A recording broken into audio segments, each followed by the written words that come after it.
Report West Brom 2v0 Rotherham. Millers suffer more away day misery.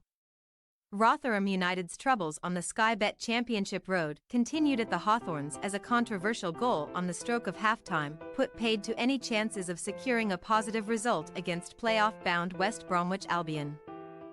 The Millers, who will be playing in England's third tier next season, were heading into the interval a goal down due to Brandon Thomas-Asante's opener before Lee Peltier was bizarrely penalised for handball. Despite the ball striking his head outside the box, and former Loney John Swift rubbed salt into Miller's wounds by doubling the Baggies' halftime lead.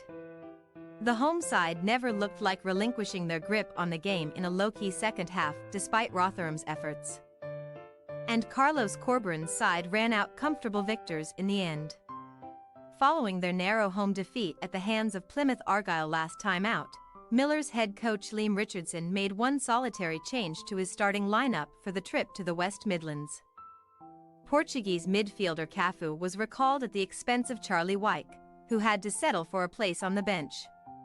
The Baggies commanded the majority of the early possession and territory, and they had the first opportunity when Darnell Furlong threaded a ball into the channel and Tom Fellows expertly picked out Swift, who looked set to threaten the Millers' goal, but he blazed his shot over the bar when he really should have done better.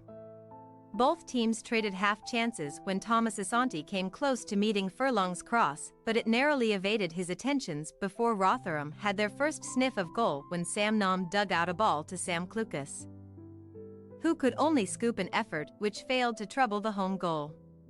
There was a moment of concern for the Millers when Cohen Bramall was penalised for hauling over Fellows in full flow, and Swift planted the resultant free kick into the danger area, but home skipper Kyle Bartley could only head over.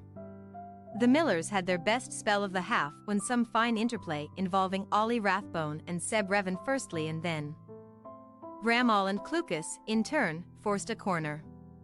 Cafu planted a dangerous in-swinging set piece which Alex Palmer was forced to parry away before Bramall had a low shot blocked. In the next phase of play, Hakeem Odafin was crowded out by Furlong at the far post. The home side managed to weather the brief Millers rally, but normal service was resumed when Swift's opportunism saw Thomas-Asante break the Rotherham defensive line despite looking decidedly offside, but he could only drag his low effort wide. The Millers failed to heed the warning though as the Baggies opened the scoring on 23 minutes.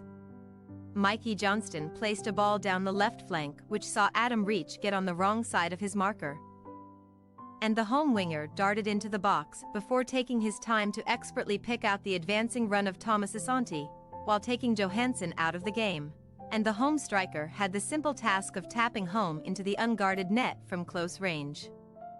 The Millers had a few glimpses of goal when Nom headed wide from Odafin's cross before Cafu volleyed over either side of Johansson's save from Fellows' low drive. Nevertheless, the game took a cruel and decisive twist for the Millers on the stroke of half-time when the home side doubled their lead in controversial circumstances. There looked little danger for the visitors until Thomas-Asante cut inside with menace before trying his luck with an opportunistic effort. Peltier bravely put his body on the line in an attempt to charge down his rising shot, and the ball appeared to strike his head, albeit with his hands in the air, just outside the box, but the referee, to everyone's amazement, bizarrely pointed to the spot.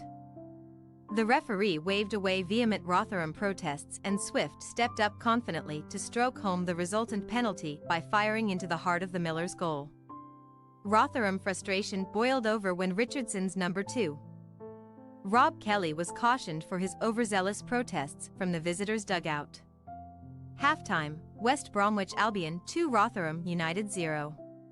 The Millers, despite their numerical disadvantage, had glimpses of goal when Rathbone pounced on a loose ball to drill a low shot which was deflected narrowly wide before Revan fired straight into the grateful hands of Palmer. The home side were arguably playing within themselves, but they upped the tempo when Johnston's eye of a needle pass bisected the Rotherham rearguard and Thomas-Asante raced through on goal. But Johansson won the battle of wills in the one-on-one situation to deny him at close quarters with a superb save. Cafu failed to make the most of a rare Rotherham opening when he was unable to get the ball under his spell in the box before Johansson needed lengthy treatment before being past fit to continue. The home side came within a whisker of a third goal when firstly subs Nathaniel Chalobah and Matt Phillips combined smartly, but Thomas Asante was inches away from meeting the latter's cross for a tap-in from close range. Thomas Asante, in his last involvement, then fluffed his lines by blasting over from point-blank range after Rotherham failed to clear a long throw decisively. The game ended on a positive note for those of a Miller's persuasion when Academy youngster Ben Hatton was handed his first competitive action in Rotherham colours by coming off the bench near the end. Full-time, West Bromwich Albion 2 Rotherham United 0. Thanks for your watching. Don't forget to click the subscribed button and hit the bell icon for more.